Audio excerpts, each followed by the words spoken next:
Hello students. So last time हम लोग electrostatics के पार्ट नंबर 6 पे थे, जिसमें हम लोग बहुत सारे क्वेश्चंस देख रहे थे कूलम्स लॉ के। लास्ट वाला एक क्वेश्चन हम लोग जो डिस्कस कर रहे थे उसको हमने रोक दिया था बीच में ही। तो आपको पता होगा कि हम लोग उसके पहले थोड़ा सा जो चीज़ें थी जिसमें हम लोग परमिटिविटी की बात करने वाले थे, तो वो एक चीज़ रह गई थी, बट अब हम उसको डिस्कस करेंगे साथ साथ। फिर उसके आगे की बात करेंगे, इलेक्ट्रिक फील्ड की बात करेंगे। तो this is part 7। Okay. So basically जो लास्ट वाले वीडियो में एक लास्ट क्वेश्चन है, उस लास्ट क्वेश्चन को हमने जहाँ छोड़ा था उस क्वेश्चन के ही आगे हम बढ़ेंगे। बट हम पहले तो परमिटिविटी के बारे में बात करेंगे। तो परमिटिविटी ऑफ मीडियम ये क्या चीज़ होती है, पहले हम इसके बारे में बात करेंगे, ठीक है ना। तो जो परमिटिविटी ऑफ मीडियम है ये है क्या, पहले इसको समझ लेते हैं। तो जैसे हमने according to Coulomb's law, according to Coulomb's law हमने ये देखा था कि जब भी कभी कोई दो चार्जेस होते हैं, that it is Q1 and let it be some Q2 charge, and they are having some distance r between them, then the force of attraction or repulsion between them is directly proportional to the product of charges and inversely proportional to the square of distance between them. तो हम इसको लिख सकते हैं कि Q1 Q2 upon r square. So basically आज हमें इस पे फोकस करना है कि ये क्या होता है। This is called electrostatic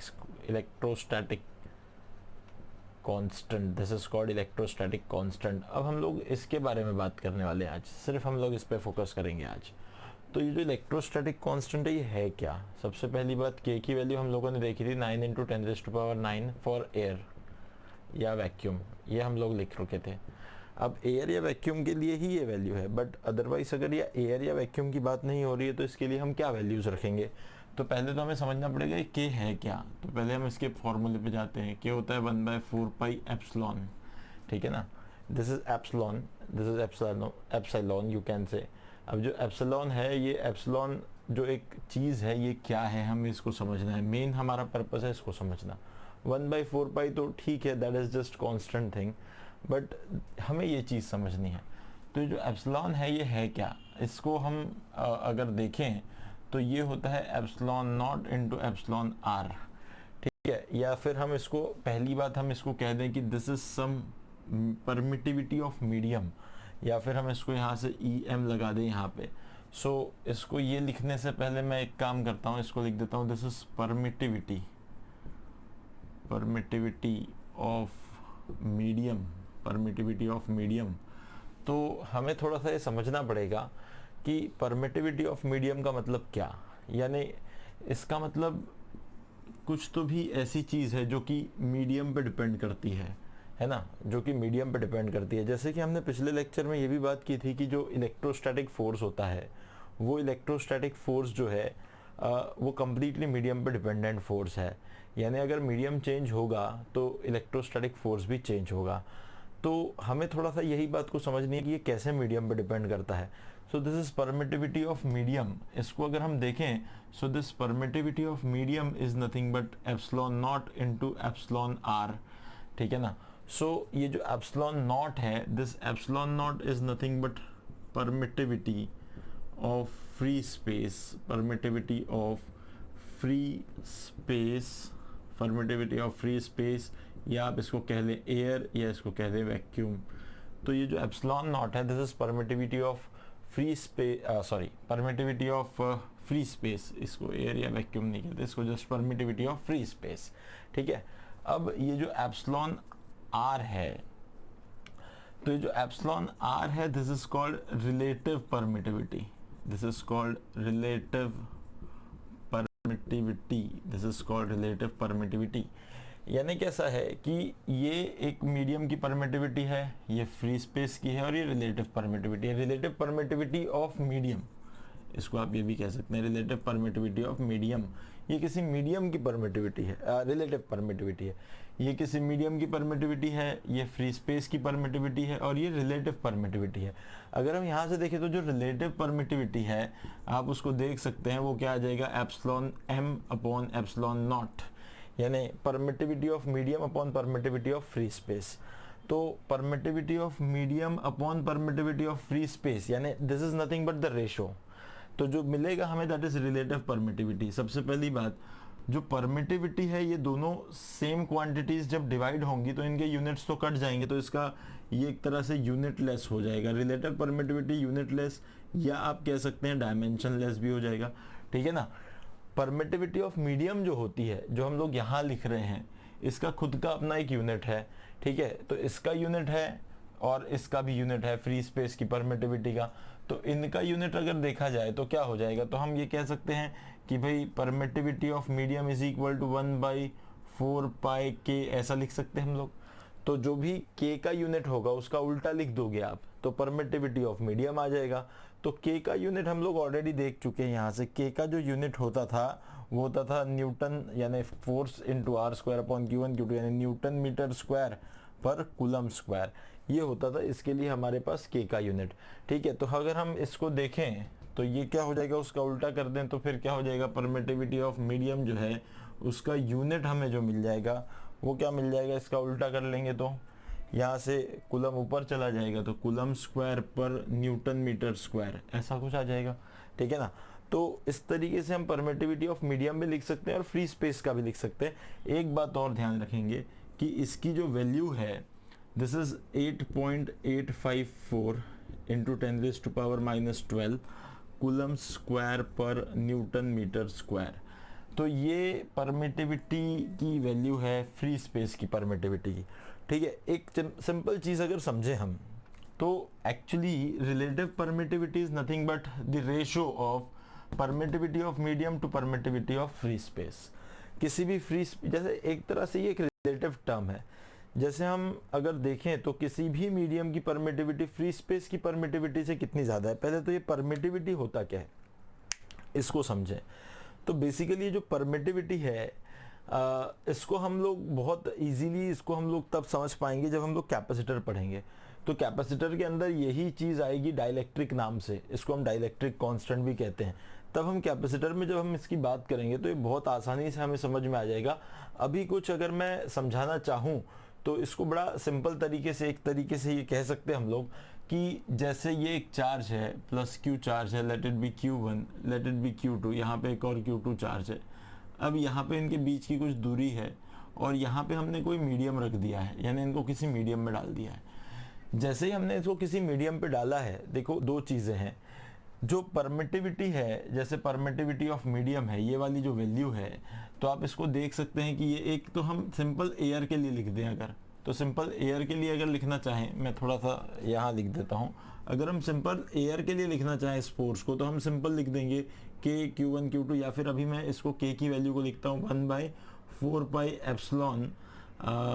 epsilon into Q1 Q2 upon are square, ऐसा लिख देता हूँ। मैं एयर के लिए लिख देता हूँ। एयर यानी सिर्फ हम लोग वहाँ पे अगर देखें तो इसको हम एप्सिलॉन को अभी बाद में लिखते हैं, ठीक है। और अगर हम किसी मीडियम के लिए लिख दें इसी को तो ये कितना आ जाएगा, 1/4 पाई एप्सिलॉन मीडियम का आ जाएगा और यहाँ पे Q1 Q2 upon are square आ जाएगा। तो ये जो एप्सिलॉन मीडियम का है और ये जो एप्सिलॉन है, ये एक तो हम एयर के लिए बोल रहे हैं, ये तो हम मीडियम के लिए बोल रहे हैं, ठीक है ना। तो एयर के लिए आप बोलें या फ्री स्पेस के लिए बोल दें, ठीक है। तो इसको हम सिंपल एयर के लिए या फ्री स्पेस के लिए क्या लिख सकते हैं, इसको सिंपल हम एप्सिलॉन नॉट लिख सकते हैं। तो ये वाला सिर्फ एप्सिलॉन नॉट हो जाएगा, ठीक है ना। और ये किसी मीडियम के लिए है। अगर हम इसको डिवाइड कर दें तो यहाँ से क्या हो जाएगा, हम एफ मीडियम को ऊपर ले लेते हैं और नीचे एफ एयर को लिख देते हैं। तो F medium upon F air लिख देते हैं। तो यहाँ से अगर हम देखें तो यहाँ से हमारे पास एक चीज़ आ जाएगी जो हो जाएगी, कैसे हो जाएगी, 1/4 पाई और यहाँ पे आ जाएगा एप्सिलॉन मीडियम का और 1/4 पाई यहाँ पे आ जाएगा एप्सिलॉन नॉट यानी एयर का, और Q1 Q2 by r square तो कैंसिल ही हो जाएगा। इसका मतलब हम क्या कर सकते हैं, यहाँ से ये 4 पाई भी काट सकते हैं यहाँ से, और यहाँ से जो आ जाएगा क्या आ जाएगा देखते हैं। तो ये आ जाएगा कुछ तो भी, F medium is equals to आ जाएगा F air upon epsilon medium, ठीक है ना। मेरे ख्याल से शायद ये नीचे का पार्ट नहीं दिख रहा होगा, है ना। तो इसको हम देखते हैं। हालांकि ये एक सिंपल सी चीज़ है, ये एक रिलेशन हमें मिल जाएगा। यानी हम एफ मीडियम को क्या लिख सकते हैं, F air upon epsilon of medium, ठीक है ना। तो इस तरीके से हम इसको देख सकते हैं। अगर सिंपल तरीके से इसको बोलूँ तो ये एकदम सिंपल चीज़ अगर हम लोग इसको देखें तो ये बड़ा सिंपल है, थोड़ा इसको ध्यान देते हैं। इसको अगर हम कॉम्प्लिकेट ना करें तो ये बड़ा इस तरीके की चीज़ है। इसको सिर्फ इतना समझो कि जैसे हम किसी एफ एयर को लिख लें, तो एफ एयर को हम डायरेक्टली लिख लें तो that will be 1/4 pi epsilon naught, simple सी चीज़। और इसको हम लोग लिख लें अगर 1/4 पाई एप्सिलॉन नॉट, जैसे यहाँ पे भी हम लोग लिख रहे थे, तो इसको हमें कैसे लिखना होगा, एक सेकेंड, इसमें एफ मीडियम आ गया और ये वाला तो ऊपर चला जाएगा, तो F medium upon F air, यानी यहाँ पे आ जाएगा एक एप्सिलॉन नॉट आ जाएगा यहाँ पे, ठीक है। तो ये कैसा आ जाएगा, और अगर हम इसको देखें तो यहाँ से आप देख सकते हैं कि एप्सिलॉन मीडियम एप्सिलॉन नॉट, तो यहाँ से एक तरीके से हम इसको ऐसा लिख सकते हैं कि इसको थोड़ा सा ऐसा लिख लेते हैं हम लोग कि जो एप्सिलॉन आर है रिलेटिव परमिटिविटी, वो यहाँ से आप देख सकते हैं कि एप्सिलॉन मीडियम का अपॉन एप्सिलॉन नॉट है, तो ये रिलेटिव परमिटिविटी है हमारे पास। तो हम इसको यहाँ पे भी लिख सकते हैं, इसको एप्सिलॉन नॉट को इसके नीचे भेज देंगे। तो एक काम करते हैं, इसको थोड़ा सा इसको पहले सिंप्लीफाई करते हैं, तो ये एफ मीडियम जो आ जाएगा that will be F air, और अपॉन में क्या आ जाएगा, एप्सिलॉन मीडियम का अपॉन एप्सिलॉन नॉट, पर medium upon epsilon naught relative permittivity है, तो ये F air upon epsilon R आ गया। तो हम इसको इस तरीके से लिख सकते हैं, ठीक है ना। अब सिंपल अगर हम देखें तो इसको इतना भी अगर इस तरह से नहीं सोचना है, बड़ा सिंपल सी चीज़ है कि किसी भी मीडियम की परमिटिविटी जो होगी वो होगी फ्री स्पेस की परमिटिविटी इनटू रिलेटिव परमिटिविटी। अब सिंपल चीज़ है कि रिलेटिव परमिटिविटी यानी क्या है, रिलेटिव परमिटिविटी यानी मीडियम की फ्री स्पेस से कितने गुना, ये मल्टीप्लाई हो रहा है ना, तो कितने गुना ज़्यादा है। हमें सिर्फ ये देखना है कि फॉर एग्जांपल अगर हम मान लें कि एप्सिलॉन नॉट जो है वो हम लोग अगर सिंपल चीज़ लिख दें कि जैसे हमने यहाँ वैल्यू लिखी है 8.854 इंटू 10 का पावर -12 है, ठीक है। तो इसके इनटू समथिंग कितने टाइम्स, एप्सिलॉन आर टाइम्स अगर हम करें तो हमें क्या मिल जाएगा, हमें अगर हम इसको मल्टीप्लाई करते हैं एप्सिलॉन आर से, तो यही क्या बन जाएगी, किसी मीडियम की परमिटिविटी बन जाएगी। तो सिंपल सी चीज़ है कि हम अगर देखें तो इसको सिंपल हम यहाँ से इस रिलेशन से देख सकते हैं, ठीक है ना। तो अब सिंपल अगर हम देखें तो एफ किसी भी मीडियम का जो होगा, मीडियम पे फोर्स अगर देखेंगे, या फिर हम पहले तो हम एयर के लिए लिख देते हैं, तो एयर के लिए अगर लिखते हैं तो it is just 1/4 pi epsilon naught into Q1 Q2 upon are square. Epsilon naught लिख दिया मैंने यहाँ क्योंकि मैंने relative epsilon naught into epsilon r जो है मैं एयर के लिए लिख रहा हूँ, तो एप्सिलॉन आर फॉर एयर होगा 1, ठीक है। Relative permittivity of air will be 1। So F air directly हमने 1/4 पाई एप्सिलॉन नॉट ये लिख दिया। अगर हम किसी मीडियम के लिए लिखना चाहते हैं तो it will be 1/4 pi epsilon naught into epsilon r, तो हम यहाँ पे epsilon naught into epsilon are लिख देते हैं, ठीक है, क्योंकि ये मीडियम का था तो मीडियम के लिए हम लोग epsilon naught into epsilon are लिख सकते हैं, इंटू क्या हो जाएगा Q1 Q2 upon are square. So basically this is F medium. So अब यहाँ से हम एफ मीडियम अगर निकालना चाहें, so F medium upon F air equal to क्या हो जाएगा, F medium upon F air यानी यही 1/4 pi epsilon naught into epsilon R upon F air तो था 1/4 पाई एप्सिलॉन नॉट और into Q1 Q2 upon are square, तो cut ही गया। तो फिर ये 1/4 पाई ये वाला भी कैंसिल हो गया, ये वाली चीज़ भी कैंसिल हो गई। सो यहाँ से बेसिकली क्या मिल गया हमें, तो ये वाला जो है एफ एयर उधर चला जाएगा, एप्सिलॉन आर तो नीचे है। सो बेसिकली एफ मीडियम जो आएगा वो क्या आ जाएगा, F air upon epsilon r इसके बराबर आ जाएगा, है ना। बेसिकली ये यही वाला रिलेशन बन रहा है। तो सिंपल सी चीज़ है, आप सिर्फ इस बात को ध्यान रखें, ठीक है ना। दो चीज़ों को ध्यान रखें, एक तो एप्सिलॉन किसी भी मीडियम का जो होगा, यानी परमिटिविटी किसी मीडियम की जो होगी वो होगी epsilon naught into epsilon r, ठीक है। और एप्सिलॉन नॉट की जो वैल्यू होगी दैट विल बी 8.854 इंटू 10 का पावर -12, और उसका जो यूनिट होगा यहाँ पे आप देख रहे हैं coulomb square per newton metre square. एक बात और है, मीडियम की जो एप्सिलॉन होगा उसका भी यूनिट यही होगा, ठीक है। और जब ये epsilon medium divide by epsilon not, free space को जब डिवाइड कर दोगे तो ये दोनों यूनिट्स कट जाएंगे, तो एक फैक्टर बचेगा सिर्फ, जो कि होगा रिलेटिव परमिटिविटी, उसका कोई यूनिट या डायमेंशन नहीं होगा। तो कुछ बातें ध्यान रखें। एक तो हम यहाँ से कुछ कंक्लूड कर सकते हैं, मेरे ख्याल से ये इतना पोर्शन हम देख पा रहे हैं, ठीक है ना। तो एक तो हम इतनी चीज कंक्लूड कर लें यहाँ से कि जो एप्सिलॉन मीडियम है अपॉन एप्सिलॉन नॉट है, that is permittivity of free space, that is equal to epsilon, sorry, that is equal to epsilon r, ठीक है। And this is relative permittivity, this epsilon r is what, relative permittivity.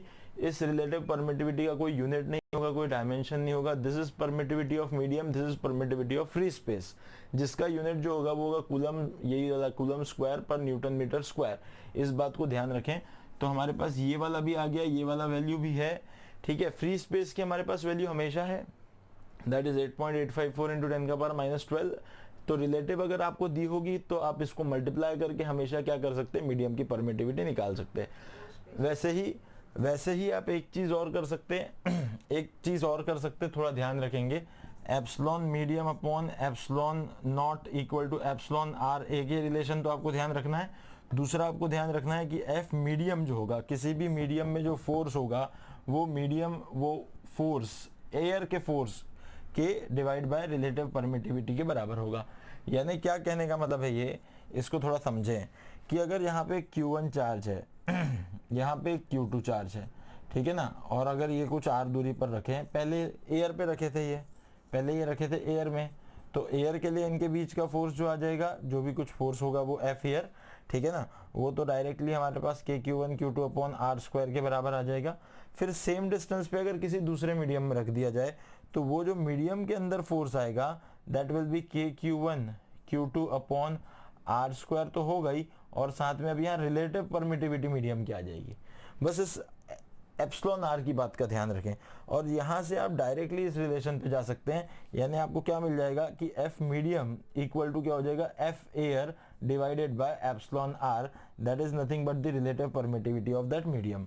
तो बस एक बात ध्यान रखें कि एफ मीडियम जो होगा that will be F air upon epsilon r, इस बात को हमेशा ध्यान रखना है। और epsilon medium upon epsilon naught equal to epsilon r, ये रिलेशन को ध्यान रखना है। बस ये दो बातें ध्यान रखें इसमें से, तो बातें काफ़ी इजी हो जाएंगी। हालांकि एक और चीज़ बताऊं तो ये जो परमिटिविटी है इसकी काफ़ी अच्छी फीलिंग हमें तब आएगी जब हम लोग कैपेसिटर में इसको यूज़ करेंगे। कैपेसिटर में एक्चुअली आपको ये पता चलेगा कि ये परमिटिविटी का मतलब क्या है। तो थोड़ा सा इसको अगर हम लोग अभी के लिए इतना ही समझें इस रिलेशन के हिसाब से और इसकी कैपेसिटर तक वेट करें तो ये काफ़ी अच्छा समझ में आ जाएगा, ठीक है ना। तो हम इसको वैसे तो कैपेसिटर में डिस्कस करेंगे ही काफ़ी डिटेल में। और कुछ एक बात अगर मैं बोलूं तो एक चीज़ और कर सकते हैं आप थोड़ा सा समझने के लिए कि इसके नाम से ऐसा लगता है कि ये परमिटिविटी है, पर ये एक्चुअली परमिटिविटी नहीं है। ये मीडियम की एक ऐसी प्रॉपर्टी है जिससे ये जो फोर्सेस हैं चार्जेस के बीच में, या फिर इलेक्ट्रिक फील्ड जो है, अभी हम आगे चैप्टर में इलेक्ट्रिक फील्ड की बात भी करेंगे, ये उसे कम करती है। यानी कि अगर हम देखें कि जैसे ये एक प्लस Q1 चार्ज है और ये वाला प्लस Q1 चार्ज है, यहाँ पे भी ये प्लस Q2 चार्ज है, ठीक है ना, इनके बीच में दूरी r है। तो अगर हम देखें तो F इज इक्वल टू हमें मिल जाएगा 1/4 pi epsilon into Q1, medium का हो गया ये, Q1 Q2 upon R square, ठीक है।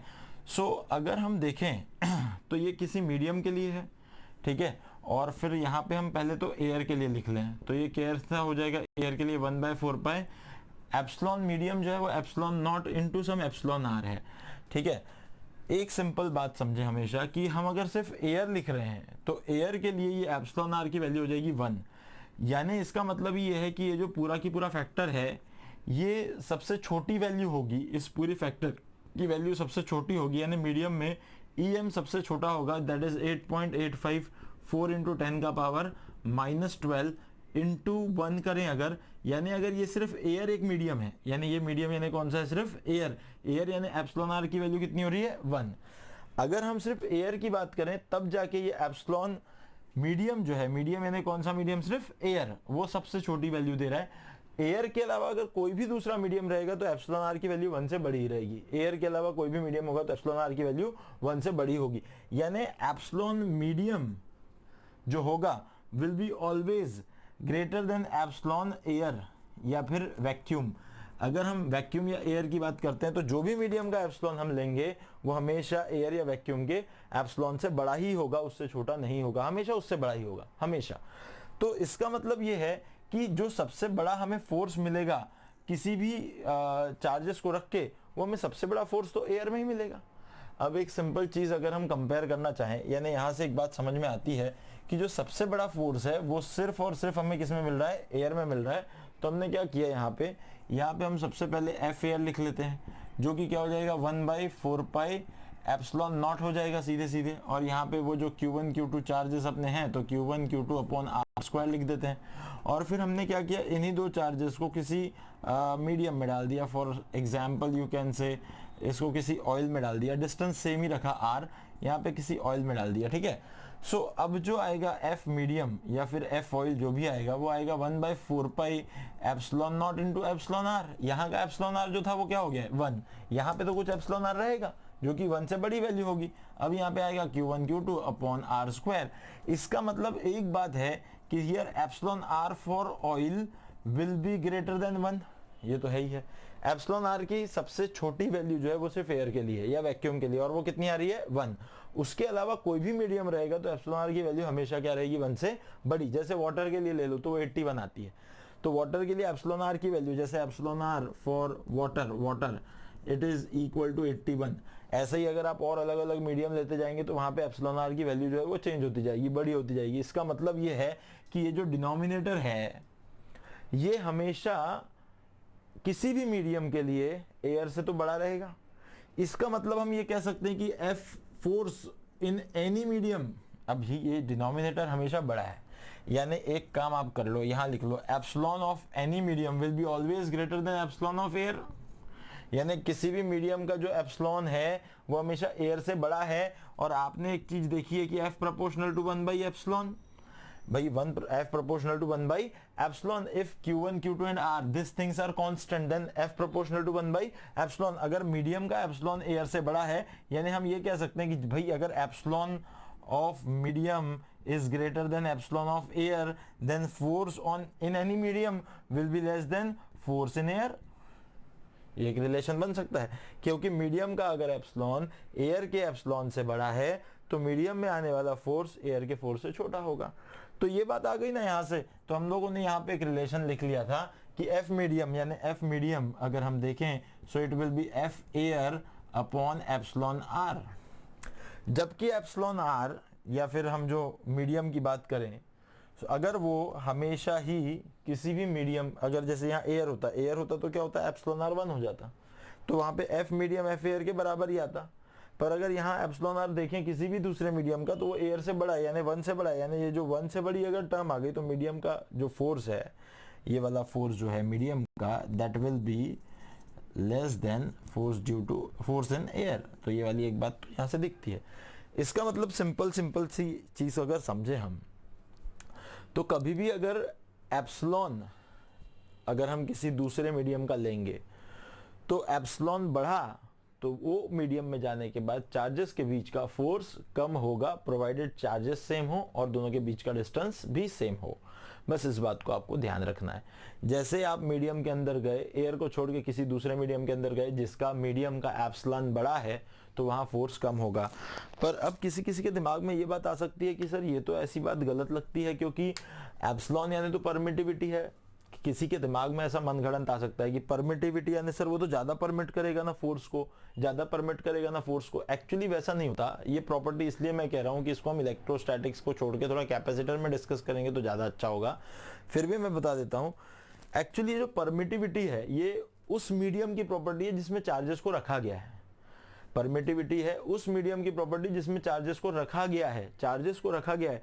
तो ये जो मीडियम है जिसमें चार्जेस को रखा गया है, ये मीडियम की खुद की जो अपनी आप की इलेक्ट्रिक फील्ड है, ये मीडियम क्या करता है उस इलेक्ट्रिक फील्ड से जो चार्जेस रखे हैं उनके फोर्स को कम करता है, यानी उनके फोर्स को डिक्रीज करता है। जितना ज्यादा एप्सिलॉन मीडियम होगा, जितना ज्यादा मीडियम का एप्सिलॉन का वैल्यू होगा उतना ही कम वो फोर्स को करेगा। और ये बहुत अच्छे से ना आपको डाइलेक्ट्रिक में, कैपेसिटर में समझ में आएगी चीज, बहुत ही अच्छे से समझ में आएगी। जस्ट फॉर नाउ इतना ध्यान रखो कि किसी भी मीडियम की परमिटिविटी एयर से हमेशा ज्यादा होती, रिलेटिव परमिटिविटी हमेशा एयर से ज्यादा होती है। रिलेटिव परमिटिविटी हमेशा एयर की 1 होगी, किसी भी मीडियम की उससे ज्यादा होगी। यानी जो एप्सिलॉन की पूरी वैल्यू है, मीडियम की एप्सिलॉन की वैल्यू, वो हमेशा एयर से किसी भी मीडियम की ज्यादा होगी। अगर एप्सिलॉन मीडियम किसी भी मीडियम का, एप्सिलॉन मीडियम किसी भी मीडियम का, एप्सिलॉन का वैल्यू मीडियम का अगर एयर की वैल्यू से ज्यादा है, तो उस मीडियम के अंदर जो फोर्स लगेंगे चार्जेस के ऊपर वो कम लगेंगे, क्योंकि फोर्स और एप्सिलॉन के बीच का रिलेशन जो है वो इनवर्स रिलेशन है। इतनी बातों को ध्यान रखेंगे, ठीक है। अगर इन बातों को समझ सकते हैं तो इसके बाद हम लोग क्या करते हैं, ये परमिटिविटी वाली चीजें सबने लिख ली होगी। एप्सिलॉन नॉट की वैल्यू 8.854 10 का पावर इंटू 10 का power -12 coulomb square per newton metre square है, ये बात ध्यान रखें। रिलेटिव परमिटिविटी ऑफ एयर हमेशा, या फ्री स्पेस या वैक्यूम की हमेशा एप्सिलॉन आर की वैल्यू जो है वो 1 होगी। फिर इसके अलावा हम लोग रिलेटिव परमिटिविटी किसी भी मीडियम की निकाल सकते हैं अगर हमारे पास मीडियम की परमिटिविटी हो और उसको फ्री स्पेस की परमिटिविटी से डिवाइड कर दें, या फिर अगर किसी मीडियम की रिलेटिव परमिटिविटी दी है तो हम उसको फ्री स्पेस की परमिटिविटी से मल्टीप्लाई कर देंगे तो हमें परमिटिविटी ऑफ मीडियम मिल जाएगी। देखो 3-4 बातें थोड़ी ध्यान रखो। दिस इज एप्सिलॉन एम, यानी this is permittivity of medium equal to epsilon naught into epsilon are. So this is permittivity of free space, ये सबके लिए सेम होगा। This is epsilon m, that is permittivity of some medium, and this is epsilon r, this is permittivity, relative permittivity। अब जो relative permittivity है ये फिर से यहाँ पे देखोगे तो epsilon m upon epsilon not, ये रेशो है दो परमिटिविटी का। जब भी हम कोई दो फिजिकल दो सेम फिजिकल क्वांटिटी का रेशो लेते हैं तो जो चीज मिलती है हमें वो हमेशा यूनिटलेस और डायमेंशनलेस होती है।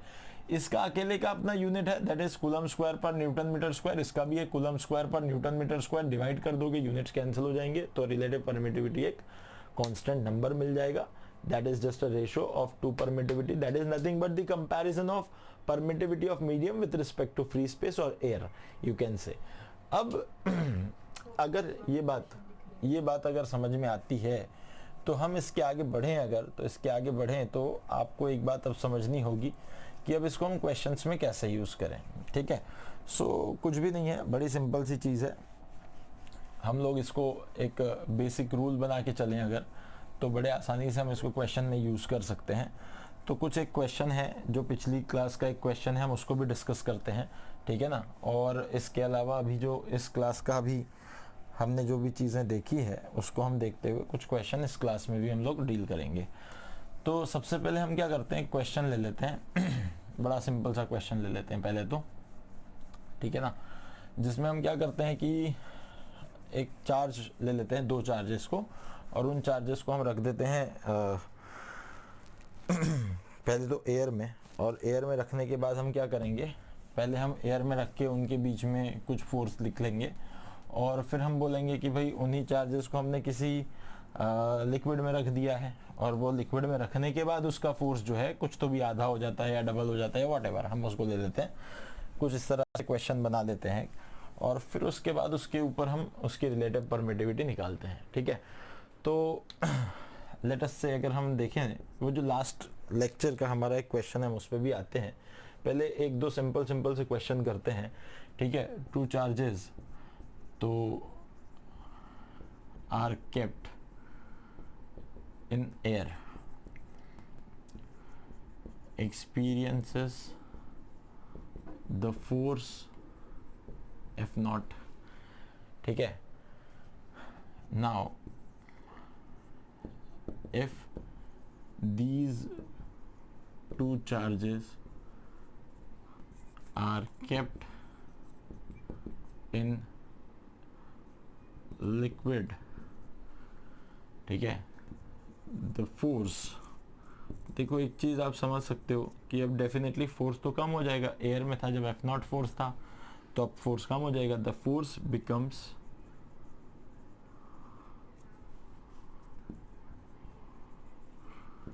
एफ नॉट बाई 8, ठीक है। Find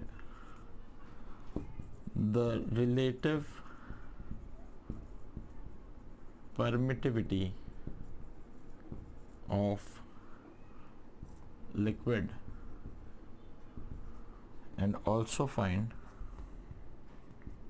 also find the permittivity of liquid. Liquid की रिलेटिव परमिटिविटी भी निकालनी है और आपको परमिटिविटी भी निकालनी है, ठीक है। सो बड़ी सिंपल सी चीज़ है। अगर देखा जाए तो ये वो दो चार्जेस हैं, लेट अस से this is Q1, this is Q2, they are at some distance r. So initially they are kept in air, so air के लिए epsilon r is equal to 1, you know this. So the force, initial force is F naught is equal to K. K की जगह अब हम लिख लेंगे 1 by 4 pi epsilon naught into epsilon r Q1 Q2 upon r square. So यहाँ epsilon r is 1. So finally this F naught equal to 1 by 4 pi epsilon naught Q1 Q2 upon r square. This is the equation 1. This is the equation 1. Very simple.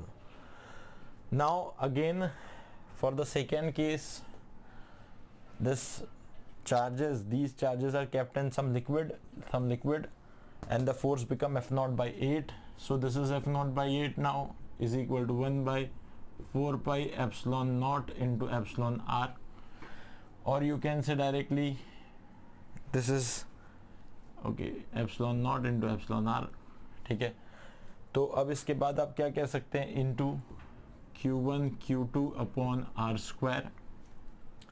So this is equation number 2. Now divide equation 1 by 2. So what we'll get? So F naught upon F naught by 8 equal to 1 by 4 pi epsilon naught upon 1 by 4 pi epsilon naught into epsilon r. Q1 Q2 by r square will be cancelled because r is same, Q1 Q2 are also same. So we can cancel this. So 8 ऊपर चला जाएगा equal to 1 by 4 pi को भी cancel कर देते हैं, epsilon naught को भी cancel कर देते हैं. So what you'll get, ये सीधे सीधे क्या हो जाएगा, ये चला जाएगा ऊपर. So it will be 1 by epsilon r.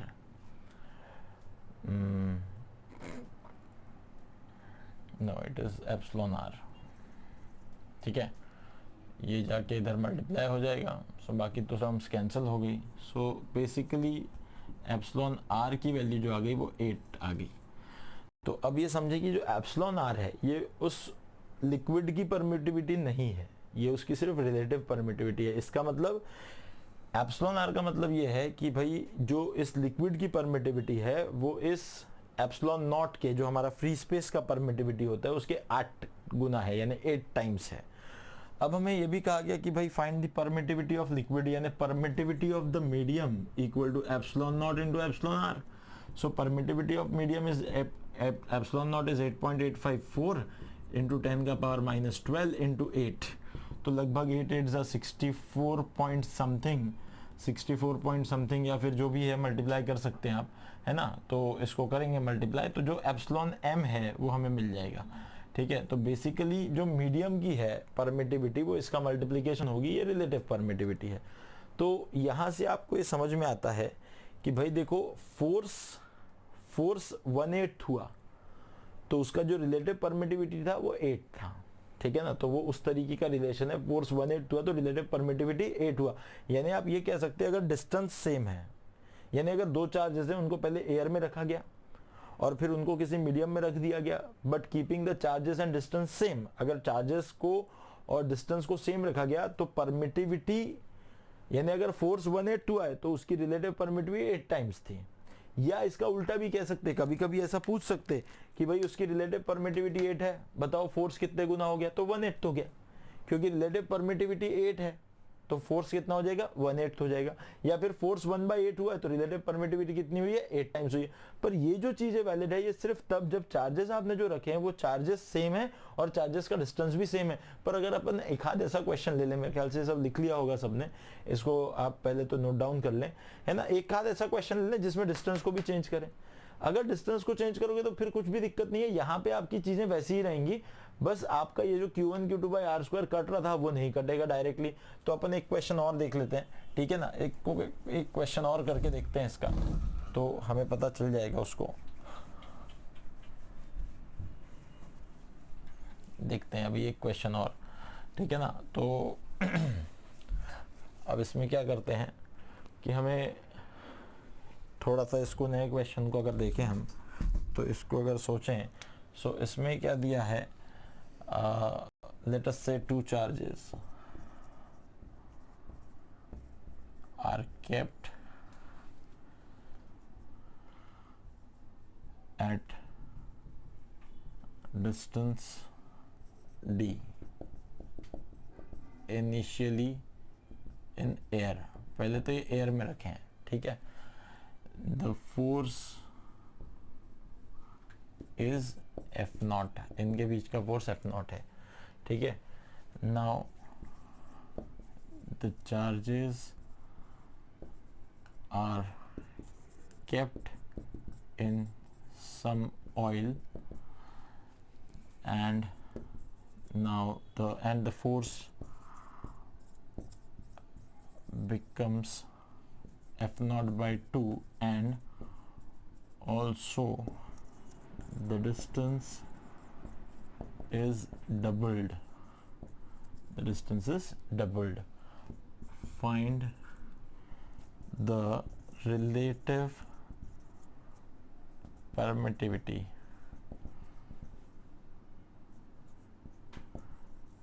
of oil, find the relative permittivity of oil। तो 1-2 मिनट का समय है, आप इसको पहले ट्राई करके देखें, ठीक है ना। अगर इसको ट्राई करते हो तो बड़ा आसान है, फिगर बनाएंगे पहले तो फटाफट और कोशिश करेंगे इसको करने की, है ना। इसमें भी हमने वही चीज़ की है। अब हम लोगों ने क्या किया, इसमें हमने सिंपल जो 2 चार्जेस थे वो चार्जेस तो सेम ही है, बस हमने क्या किया है इसमें कि हमने डिस्टेंस जो है उसको हमने अभी डबल कर दिया है। पिछले वाले क्वेश्चन में हमने डिस्टेंस के साथ कोई छेड़छाड़ नहीं की थी, चार्जेस को भी सेम रखा था। इस क्वेश्चन में हमने डिस्टेंस के साथ छेड़छाड़ की है, उसको हमने डबल कर दिया। यहाँ से अगर देखोगे तो सिंपल है, आपको फिर से वही 2 इक्वेशंस बनानी है। तो अगर आप देखेंगे कि भाई पहले तो आपने कहाँ रखा था, एयर में रखा था, तो आपके पास एक एफ नॉट फोर्स मान के चलो, ठीक है ना। इनिशियली एफ नॉट है तो हम इसको लिख लेंगे 1/4 पाई एप्सिलॉन नॉट, और यहाँ पे आ जाएगा Q1 Q2 by r square आ जाएगा। बड़ा सिंपल ही आपके पास इक्वेशन नंबर 1 बन जाएगी। इसके बाद का जो फोर्स है वो आधा हो रहा है, यानी एफ नॉट बाई 2 हो रहा है, और बाद में आपने मीडियम में रख दिया तो 1/4 pi epsilon naught into epsilon आ गया, आर परमिटिविटी रिलेटिव वाली। अभी इसके बाद इंटू आप कर लेंगे यहाँ से, तो इंटू कर लेंगे तो चार्जेस Q1 आ गए, Q2 आ गए, और डिस्टेंस डबल कर दिया गया, यानी आर स्क्वायर जो है वो 2r स्क्वायर हो जाएगा, यानी यहाँ बन जाएगा 4r square. So this is again very simple. आप चाहें तो अब फिर से डिवाइड 1/2 कर लें तो क्या हो जाएगा, देखो जरा, एफ नॉट और divide by F not by 2 और इक्वल टू आ जाएगा 1 बाय, इसको हम ऐसा लिख लेते हैं, 1/4 पाई एप्सिलॉन नॉट अपॉन में चला जाएगा 1/4 pi epsilon naught into epsilon r, और यहाँ पे आ जाएगा Q1 Q2 by r square, और इसके डिनोमिनेटर में आ जाएगा फिर से Q1 Q2 बाई 4r का स्क्वायर, है ना। तो बस यहाँ से इसको कैंसिल कर लेते हैं। तो यहाँ से इसको कैंसिल करने के बाद अब क्या बचेगा थोड़ा देखते हैं, है ना। सभी लोग मेरे ख्याल से सॉल्व कर रहे होंगे, है ना। तो इसके बाद अभी अपन बढ़ जाते हैं आगे। तो अब थोड़ा इसको देखते हैं आगे, इसमें से क्या जो टर्म्स कट जाएंगी उसको काट लेंगे, ये भी कट जाएगी, ये भी कट जाएगी, ठीक है ना।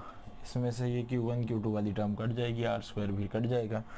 अब यहाँ से ये जो 2 है वो ऊपर चला जाएगा, तो 2/1 आ गया यहाँ, तो इक्वल टू क्या आएगा, तो ये आ जाएगा, तो ये चला जाएगा ऊपर, ठीक है। तो यहाँ से सिर्फ एक एप्सिलॉन आर आ जाएगा, और यहाँ से क्या होगा, तो ये भी चला जाएगा ऊपर, तो यहाँ से आ जाएगा इंटू 4, ठीक है।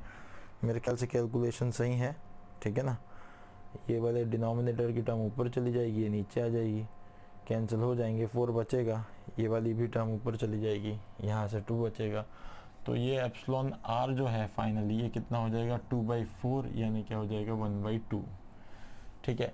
तो ये जो बेसिकली हमें मिल रही है वैल्यू 1/2, हालांकि ये हमने का देखो कैसा है इसका मतलब जो मीडियम की परमिटिविटी है इसमें रिलेटिव परमिटिविटी कभी 1 से छोटी नहीं आ सकती।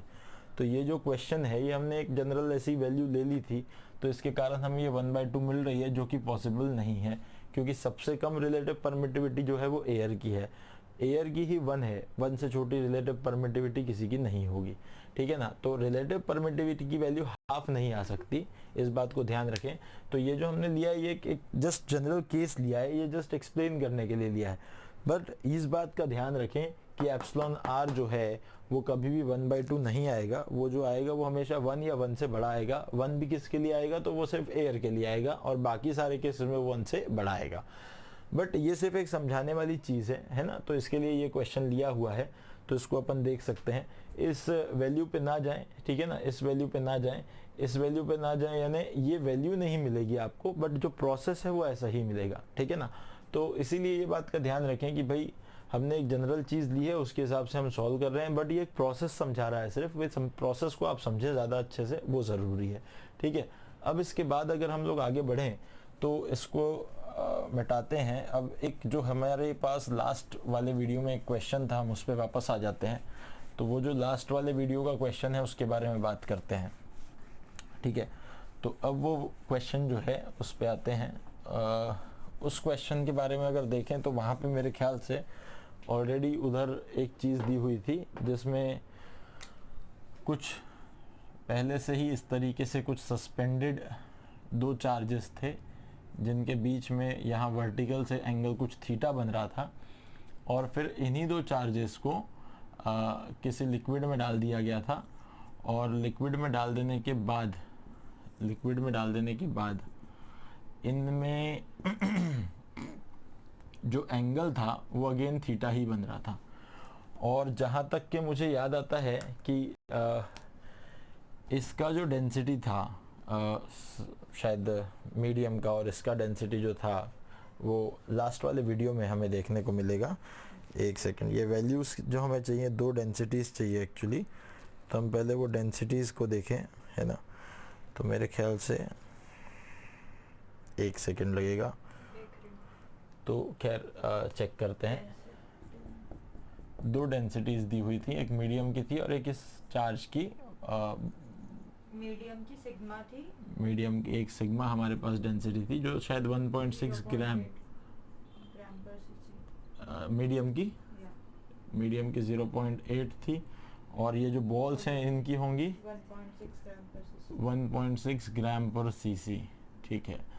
तो ये हमारे पास 2 डेंसिटीज़ थी, ठीक है। तो सबसे पहले तो हमने क्या किया था, इसके लिए F लगा लिया था, यहाँ पे हमने थीटा ले लिया था, तो ये वाला टेंशन T था, तो ये वाला T cos थीटा हो गया, और ये वाला हो गया T sin थीटा, और नीचे चला जाएगा mg, ठीक है। यहाँ और इसमें अब एक ही चीज़ का डिफरेंस था, यहाँ लिक्विड के कारण बॉइंट फोर्स आ जाएगा। अच्छा, तो यहाँ पे हमें टेंशन लेना होगा T डैश, तो ये T डैश cos थीटा हो जाएगा, ये वाला हो जाएगा T डैश sin थीटा, और यहाँ ऊपर ही की तरफ एक बॉइंट फोर्स आएगा, नीचे की तरफ एक mg आएगा, और यहाँ पे आ जाएगा Fe। अब आएगा मीडियम का, अब बात समझें मीडियम का। तो अब यहाँ से अगर हम देखें तो यहाँ से हमारे पास इक्वेशन जो बनती है वो बनती थी T sin theta equals to F air वाला, और यहाँ पे दूसरी इक्वेशन बनती है T cos theta equal to mg। So directly अगर हम डिवाइड कर दें इन दोनों को, तो लास्ट टाइम हम देख चुके थे tan थीटा इक्वल्स टू क्या आ जाएगा, F एयर अपॉन mg, ये एक इक्वेशन था। इसके बाद हमारे पास यहाँ की अगर परिस्थिति को देखें हम, तो हमारे पास क्या आ जाएगा, T dash sine theta equals to F medium आ जाएगा यहाँ से, अभी ये हॉरिजॉन्टल के लिए, और यहाँ से वर्टिकल के लिए क्या आ जाएगा, T dash cos theta equal to आ जाएगा mg माइनस बॉइंट फोर्स, ये आ जाएगा हमारे पास। इसको डिवाइड कर लें तो डायरेक्टली हमारे पास आ जाएगा sine theta by cos theta, यानी टेन थीटा आ जाएगा, यानी F मीडियम आ जाएगा, और अपॉन में आ जाएगा mg माइनस बॉइंट फोर्स, ये आ गया इक्वेशन नंबर 2, ये आ गया इक्वेशन नंबर 1। जबकि थीटा दोनों केसेस में सेम है, तो वी कैन इक्वेट दिस, ठीक है। सो अब हम यहाँ पे क्या कर सकते हैं, इक्वेटिंग इक्वेशन 1 एंड 2, तो हमारे पास क्या आ जाएगा, F air upon mg equal to F medium upon mg minus buoyant force ठीक है, यहाँ तक हम लास्ट वाली क्लास में जा चुके थे। अब मेन मुद्दा ये है कि इसके आगे कैसे बढ़ें। तो अभी अभी हमने बस ये डाइलेक्ट्रिक, या फिर डाइलेक्ट्रिक ना बोलूँ इसे, या फिर ये बोल दूँ परमिटिविटी ऑफ मीडियम के बारे में जान के हम लोग एक चीज़ समझ गए कि जो एफ मीडियम है ये क्या हो जाता है, F air upon epsilon r. और इस क्वेश्चन में आपसे पूछा भी गया था परमिटिविटी, रिलेटिव परमिटिविटी, ऐसा पूछा गया था आपसे। तो आपके पास अब सीधे सीधे एक रिलेशन आ गया कि आप एफ मीडियम को क्या लिख सकते हैं, F medium will be what, F air upon epsilon r, आप ये लिख सकते हैं डायरेक्टली। सो एफ मीडियम की जगह लिखेंगे F air upon epsilon are. So यहाँ पे क्या आ जाएगा, देखो अभी F air upon M G, M G यानी कि वो जो चार्जेस हैं उनका weight, equal to F medium की जगह पे आ जाएगा एफ एयर, और अपॉन में आ जाएगा एप्सिलॉन आर, और यहाँ पे भी आ जाएगा m g minus buoyant force, ऐसा कुछ आ जाएगा। सो यहाँ से ये एफ एयर कैंसिल ही हो गया, ठीक है ना, एफ एयर कैंसिल ही हो गया। अब यहाँ से क्या बचा है आपके पास सिर्फ, तो आपको निकालना है epsilon are. So epsilon r equal to क्या बन जाएगा, एम जी को उधर भेज दो। So it is m g upon M g minus point force. अब इस रिलेशन को हमें सॉल्व करना है। सो जो एम जी है ना, एम जी ये इसका m यानी इसका एम जी है, इसका इस जो हमने चार्जेस के बॉब्स बनाए हैं छोटे छोटे, उनका वेट है। So that is mass is nothing but density is equal to mass upon volume, आपको ये रिलेशन पता होगा। सो डेंसिटी यहाँ जो बॉब की दी हुई है या जो चार्ज की दी हुई है वो रो दी हुई है, ठीक है ना। तो density is equal to mass upon volume, तो mass is density into volume into G, M G की जगह रो वी जी लिख सकते हैं आप, ठीक है। और जो बॉइंट फोर्स होता है वो होता है वॉल्यूम इमर्स्ड, यानी पूरा ही वॉल्यूम इमर्स्ड है उसका, इनटू डेंसिटी ऑफ लिक्विड यानी सिग्मा इनटू जी, यानी आप इसको लिख सकते हैं, यहाँ से मैं बॉइंट फोर्स को जनरल लिख देता हूँ, volume immersed into density of liquid into g, into density of liquid into g into volume immersed, ठीक है ना। तो जो बॉइंट फोर्स इस केस में आएगा वो वॉल्यूम इमर्स्ड तो v है, डेंसिटी ऑफ लिक्विड को हमने लिया यहाँ पे सिग्मा, तो सिग्मा इंटू जी आ जाएगा। अब बस ये दोनों चीज़ों को हमें उठा के यहाँ रखना है। तो रिलेटिव परमिटिविटी जो है वो क्या आ जाएगी, एम जी यानी rho V G upon M G के पास फिर से रो वी जी आ जाएगा, माइनस बॉइंट फोर्स की जगह आ जाएगा वी सिग्मा जी। तो आप देखेंगे वी जी और वी जी कैंसिल हो जाएगा। सो यहाँ से जो एप्सिलॉन आर है that is rho that is 1.6 upon 1.6 minus 0.8। अच्छा, ग्राम पर सीसी में ही है तो यूनिट सिस्टम में कोई दिक्कत नहीं है हमें, तो ये कट के सारा क्या हो जाएगा 1.6 अपॉन 0.8, ये कटेगा तो ये बचेगा 2। तो आप देख सकते हैं फिर से एप्सिलॉन आर की वैल्यू 2 आई, that is greater than 1, so it is always greater than 1। Epsilon r is 1 only for case of air, बाकी किसी भी मीडियम के लिए इट विल बी 2। तो फिर यहाँ से अगर हम देखें तो हमेशा ये बात ध्यान रखें, लास्ट वाले क्वेश्चन में हाफ दिख रही थी but it is just a thing which you have to consider. अब इसके बाद हमें बात करनी है इलेक्ट्रिक फील्ड पे। तो इलेक्ट्रिक फील्ड को हम लोग अभी नेक्स्ट इसमें डिस्कस करते हैं, ठीक है। इसके लिए यहाँ रुक जाते हैं, तो इसको हम लोग यहाँ वाइंड अप कर देते हैं। तो ये कूलम्स लॉ खत्म हो गया। अब हम नेक्स्ट वाले वीडियो में जो है इलेक्ट्रिक फील्ड पे फ्रेश स्टार्ट करेंगे, जिससे काफ़ी सारी चीज़ें जो है वो डिस्कस हो जाएंगी इलेक्ट्रिक फील्ड को लेकर, ठीक है। So we'll stop here. Thank you.